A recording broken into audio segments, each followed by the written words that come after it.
it's no surprise that the times when you have felt serene have been when you've taken care of yourself. And for people who are, especially adult children, but any kind of codependent, typically the first thing that goes out the window when the shit hits the fan is self-care. In ACA, we call that abandoning ourselves.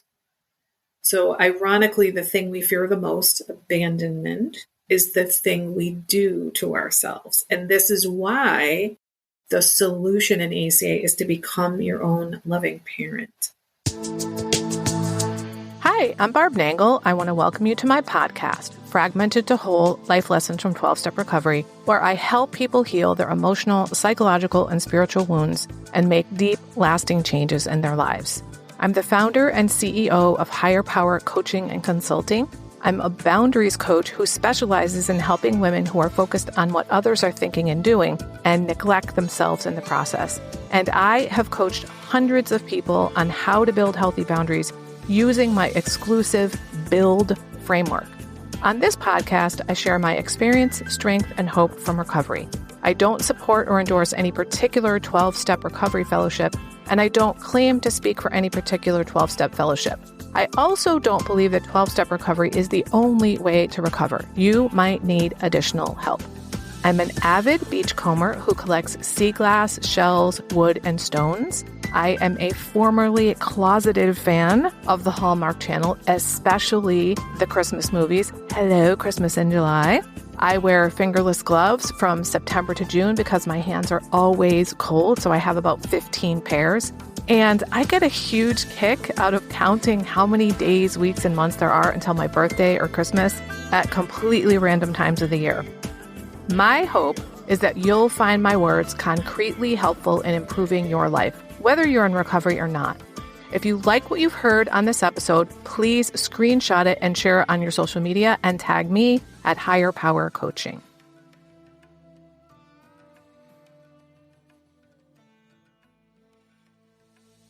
This is episode 262 with guest client Erika.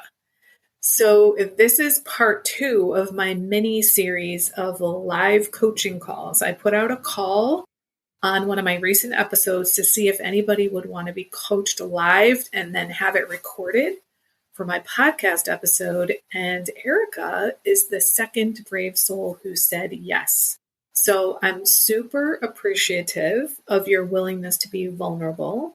And just so you know, Erika's not her real name. So if you think you know who it is, you don't. All right, Erika, welcome. Thank you so much for reaching out to me and volunteering. What's on your mind? What's going on that you could use some help with? Oh, so many things. You want me to pick one?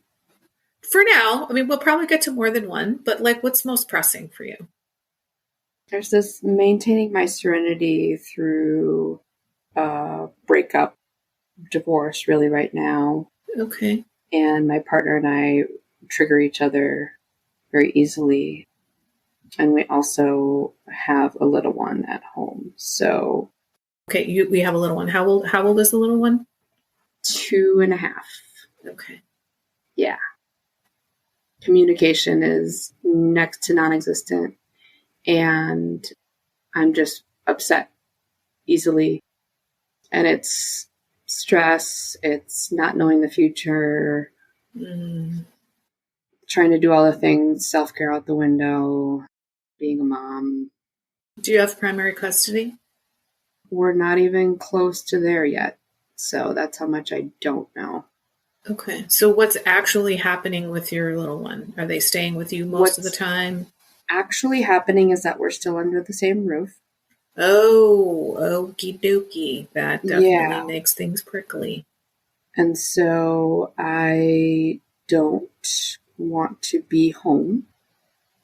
We kind of just hash out the month at a time. Our toddler is taken care of. It's not very predictable. So attempting every other weekend, but pickups and drop-offs depends on the day. I don't understand. Who's picking up and dropping off? It depends on the day. So it's like, if my partner's working from home, then they'll do drop off or. And where are we dropping this child off? That's what Daycare. I'm not following. Oh, okay. Daycare. Okay. Got it. Okay. Yeah. So the child does leave the home. It's not there 24/7. Okay. And how many hours a week? 4 days a week. Oh, okay. I'm trying not to be reactive to the tone, the snarkiness, anything I perceive as petty, just what feels like or what lands for me as a hostile environment. So I'm trying to maintain my sanity, peace, serenity through this process and not be so reactive. Yeah. I mean, that sounds really difficult. So yeah, I'm sorry you're going through that. Because you mentioned the word serenity, I'm going to guess that you're in recovery. Mm-hmm. Yep. Okay, wonderful. Do you mind if I ask which program you're in? I'm in Narcotics Anonymous. And then I started a year and a half ago working ACA. Okay, wonderful. Good to know. I was sort of wondering if you understand like some of the ACA stuff. So you started by saying you want to be able to maintain your serenity. Have you ever maintained your serenity ever in your life? I believe so. I mean, the date and year are in question, but I believe I've had moments of that. I would say when I get a routine down, when I listen to my body, when I put my self-care towards the top of my priority list, which I did do while I was pregnant because I'm willing to do it for another soul. Yes. Yeah, I hear that. Yeah. What that made me think of is you may have heard me say it on the podcast, I talk about leveraging your codependent powers for good, which for me means often like having an accountability partner, because I think of myself as a recovered codependent, mm-hmm. but I'm always going to have those tendencies. So I'm going to want people to approve of me and like me. So when I ask someone to be my accountability partner to make sure I follow through on something, I am so much more likely to follow through on it because what I want them to think. So I wonder if there's a way that you can use your child to leverage your codependent tendencies for your benefit, which is to remember that when you take care of yourself, not only are you much more available for your child, but you are modeling good behavior for your child. Because when we neglect ourselves and run ourselves ragged, we are teaching our children they're expendable because you're teaching them that you're expendable. So when they grow up to be parents, they think this is how it works. Having heard that, anything come to mind? Can you say that again briefly? Because I get the gist, but I feel like it's more than just remembering why I'm doing it. I think remembering why, but also is there some way that you could engage in self-care that includes your child? Because you would be both benefiting you and your child. But essentially the idea is if you already have this tendency to please or take care of other people, can you use that in a way that actually benefits you and your self-care? Because it's no surprise that the times when you have felt serene have been when you've taken care of yourself. And for people who are, especially adult children, but any kind of codependent, typically the first thing that goes out the window when the shit hits the fan is self-care. In ACA, we call that abandoning ourselves. So ironically, the thing we fear the most, abandonment, is the thing we do to ourselves. And this is why the solution in ACA is to become your own loving parent. That's the opposite of abandoning yourself. Actually, one of my clients made up the term self-adoption, mm-hmm. which I thought was wonderful. And I like that because when you adopt someone or something, it's very active. There's a choice and there's like steps involved and all that sort of thing. Whereas when you say become your own loving parent, like that could mean so many different things. Are you pointing to an activity, like an actual practice or? Sure. Yeah. I mean, whatever comes to mind. I mean, when you said activity, what just came to mind was taking a bath with the little one. That's what came to mind for you. Yeah. I mean, I don't have a kid, so I can't imagine that would be peaceful. I can imagine it would be fun. Can be Yeah. sometimes. Yeah. Have you ever taken a bath with the little one? Yeah, there was. Yeah, the most recent time was to convince him also to get into the bath. I I had see. drawn such a nice bath that I was just like, okay, I'll do it then. I'm thinking outdoor time is what came Mm. to mind. So spending time outdoors. Yeah, nature is healing. I heard somebody talk recently about the fact that the earth itself has resonant energy, and it's the opposite of the dissonant energy that we have in us when we're triggered. So literally, like, I know that it's healing when I just lay on the ground. I didn't know why, and now I Yeah. understand that. But literally just being outside surrounds you with the resonant energy. I find it, now that I heard that, I'm like, I am absorbing resonant energy. That's what I tell myself. Yeah, and bare feet touching actual earth. Whatever little things you can do that bring you joy, that bring you energy. So self care doesn't mean I have to go to the spa and spend $200 in 3 hours. It can mean that. But self care is much more little teeny tiny things that you can do for yourself that bring you joy, and especially that bring you energy. And usually things that bring you joy bring you energy. So, what little tiny things can you do to bring you joy? And the reason I started by asking, has there ever been a time when you've been able to maintain your serenity? Is because I wanted to know if the answer was no, then the chances of you achieving and maintaining serenity in a situation like this are lower than if you've done it before. It doesn't mean that it's not possible, but it's going to be harder because you don't have a track record of maintaining serenity. So you've had glimpses of it. So you know what you need to do. So maybe what you could do, one way to use this concept of leveraging your codependent powers for good, is to get someone else to hold you accountable for your self care. So since you're in recovery, do you have a sponsor? Yes. Okay. Well, that would be the perfect person to say, hey, listen, I've realized I've thrown my self care out the window. It's not working for me. Can you help me hold myself accountable? And then the two of you can have a conversation about what that looks like. So I'll give you examples of my own like accountability partners. So I have a sponsor in my food program, and I text her every day. I don't tell her what I'm going to eat, but I'm like, I commit to 3 abstinent meals and 2 abstinent snacks today, measured, tracked, and plan followed. I have a yoga partner, and I text her at the end of the day that I did yoga. I text her if I didn't do yoga.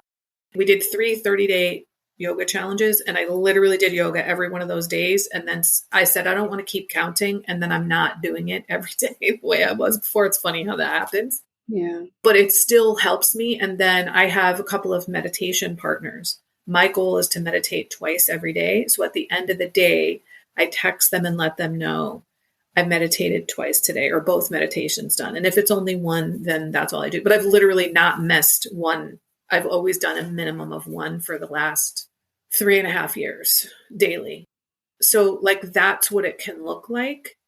And you could also have it be different people, because one thing about, other than my sponsor, these other people, the yoga person wants to do yoga every day. My other 2 meditation people, they want to meditate every day. So I'm helping them and Right. they're helping me. Right. So if it's something like I want to make sure I go outside with my little one every day, then I'm making this up. Then you could say to your sponsor, like, I'm going to text you.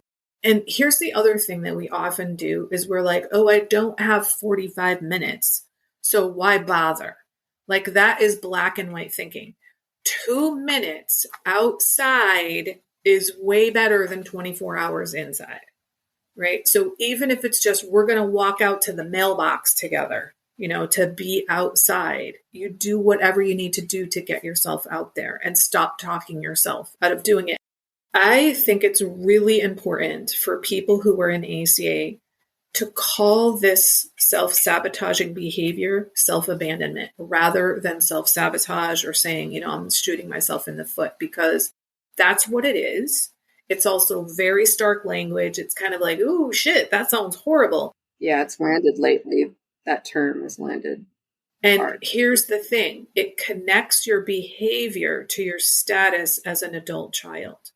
So it's not, I'm a piece of shit, so I abandon myself. So I, shoot myself in the foot, or I self-sabotage, or I don't know what this is about. We know what it's about. It's a step one issue. We are powerless over the effects of growing up in an alcoholic or otherwise dysfunctional family. And one of the main effects is fear and distorted thinking. And this is distorted thinking, which is, if I abandon myself enough, then maybe people will love me. So we're powerless over this. So that means it's a good idea to invite higher power in, because when we have a lack of power, the thing we need is a source of power greater than ourselves. So it brings us to, this is connected to my status as an adult child. It's a step one issue. Bring my higher power in. And there's a solution. When you're abandoning yourself, the solution is to become your own loving parent, which at minimum means being kind and good to yourself. It can mean as complex as cultivating this whole host of inner characters, inner loving parent, inner child, inner teenager, etc., and recasting the situations and the relationships with those internal characters, and then everything in between. But at minimum, it means being good and kind to yourself. So you neglecting yourself and throwing your self-care out the window is a huge part of the problem. So when you're not taking care of yourself, you're already going to be much more easily triggered. And then when you're not taking care of yourself and you're in this situation that would be difficult for anybody, never mind being an adult child, right? It would be difficult for anybody. The other thing that has helped me enormously with conflictual situations, and I will tell you, I have not been in your situation since I have been in recovery. So I haven't had to do this in your situation. But if you get your expectations in alignment with what's actually happening, which is, this person is going to say things to me that are, I can't remember, did you use the word snarky? Petty, hostile, yeah. Okay, so this person is going to say things that are hostile. I expect that is going to happen. Mm-hmm. It makes it not easy, but easier to be like, there they go. So, let's say your partner's name was Chris, right? And Chris was saying hostile things to you. In your head, if you go, that's Chris being Chris, right? It's not, they shouldn't be doing that, or that is personal to me. That's Chris being Chris. And it unhooks from this idea like they shouldn't be talking to me like that. Mm-hmm. It may be so that they shouldn't be talking to you like that, but the reality is they are talking to you like that. And the other thing you can do is you can say, please don't talk to me like that. And if you continue to talk to me like that, I'm going to leave until you're ready to talk to me differently. That's called setting a boundary. How does that sound? I like the unhooking to not take that behavior or tone personal. It's hard. It's hard. Yeah, well, it makes sense what you said, that if self-care's out the window, I am then more triggered. Oh, yeah, of course. I hadn't really thought about that. Mm-hmm.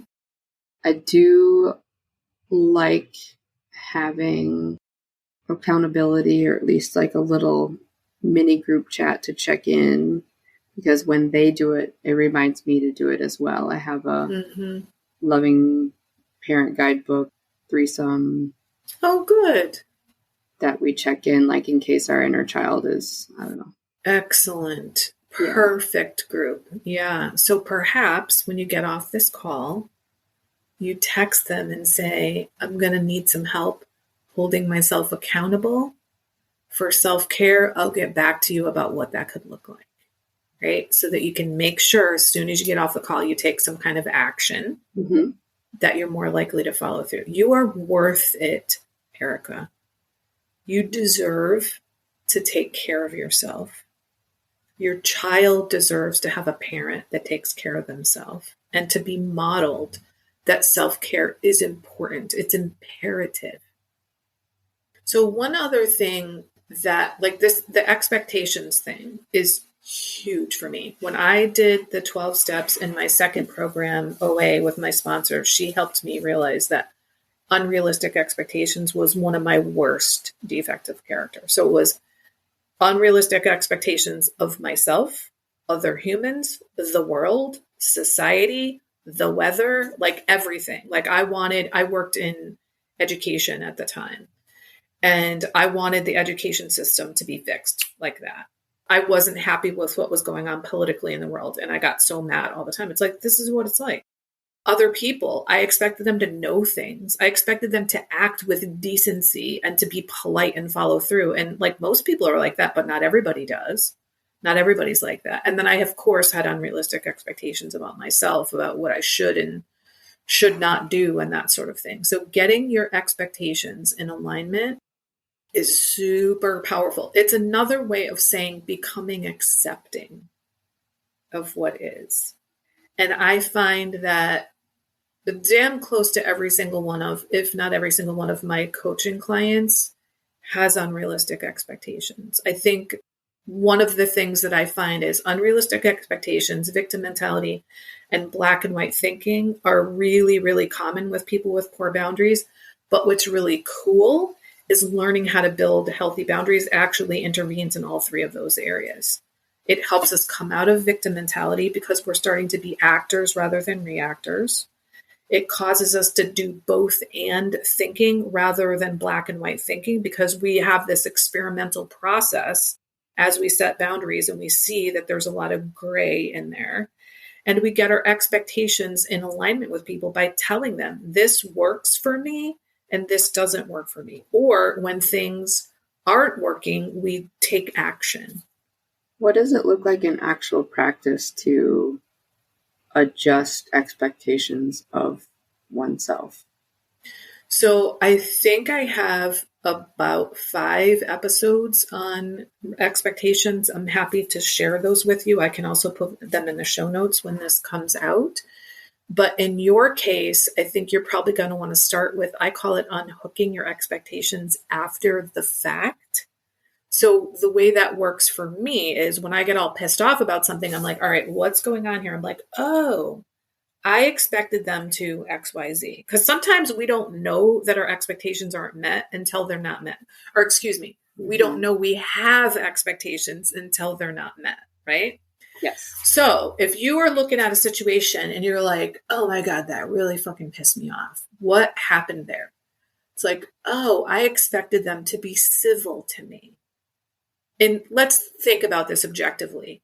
Your two partners are divorcing and they're still living together. Is it really realistic for both of them to continually be civil to each other? That would be nice. I don't think it's realistic, right? So I call it like unhooking from that expectation, because what that's going to do is give you peace.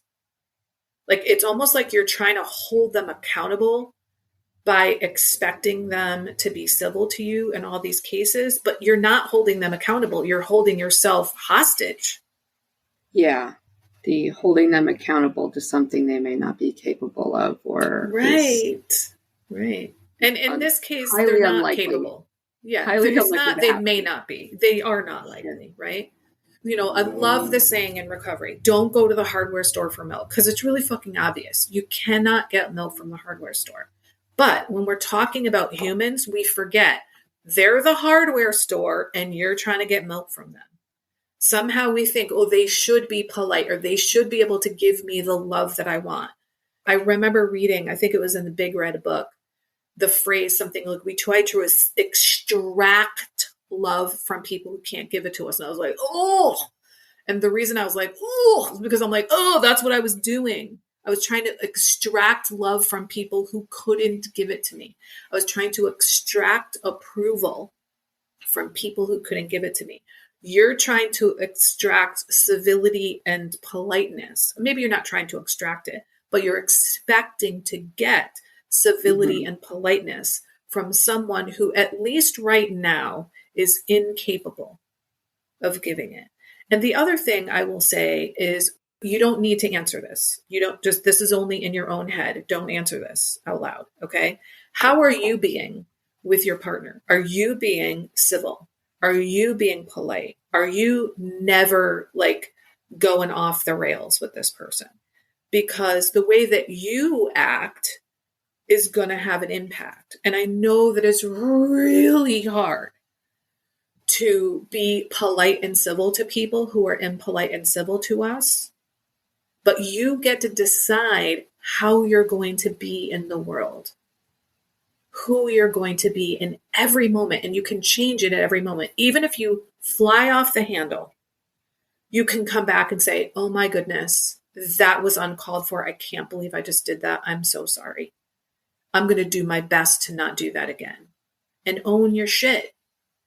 Even if they're not capable of doing that, you are modeling what's possible to them. And your behavior matters to you. Who you are being matters to you. Your integrity matters to you. So we're just about at time. Is there anything else before we go? No, I am reminded or brought back to what I have control over, and that self-care piece and accountability does work for me, but that self-care piece gives me this much larger cushion or buffer against absolutely. the likely prickly stuff and at home. Good. I'm so glad. Well, I will send you those expectations episodes. I will also put them in the show notes for people who are listening to the podcast. And I can't tell you how many of my clients do not engage in self-care. And I think that's one of the, like, people with healthy boundaries take good care of themselves. Those are boundaries, like, I deserve to be cared for. And you do deserve to be cared for, especially under a really difficult situation like this. All right, my dear. Well, thank you so much for your openness and your vulnerability. And I wish you all the best in this situation. You. All right. Thanks, Barb. You're welcome. I was recently reminded by a friend that when I first started recovery, I didn't feel lovable. I almost can't believe that I used to feel that way, and that I kind of forgot something so profound, because I truly love myself now. And I want that for everybody. If you don't love yourself, there's literally nothing that can make up for that. I created something exclusively for my private clients, since many of them don't love themselves. And I've now opened up my private vault to share it with up to 10 people individually. It's called the Self-Love Sprint. You'll grow to love yourself and truly feel worthy, so you can stop saying yes when you really want to say no, stop neglecting yourself and putting everyone else first, stop saying all kinds of nasty shit to yourself. That is not what people who love themselves and feel deserving do. You'll stop being afraid that others will think that you're selfish for taking time to care for yourself. This is also for you if you don't really know who you are, because you've always been such a fucking chameleon. Go to higherpowercc.com/love sprint. Remember, I'm only offering 10 of these, so don't wait. If you like this podcast, and I'm guessing you did or you wouldn't still be listening, then you're gonna love the other things I have to offer. If you'd love pre-release podcast scripts and episodes before anyone else gets them, or if you'd love access to content from my private vault that I developed exclusively for my private clients, which is like having a work session with me without me actually being there, go to patreon.com/higherpowercoaching. There are 3 tiers ranging from as low as $4 up to $24 a month.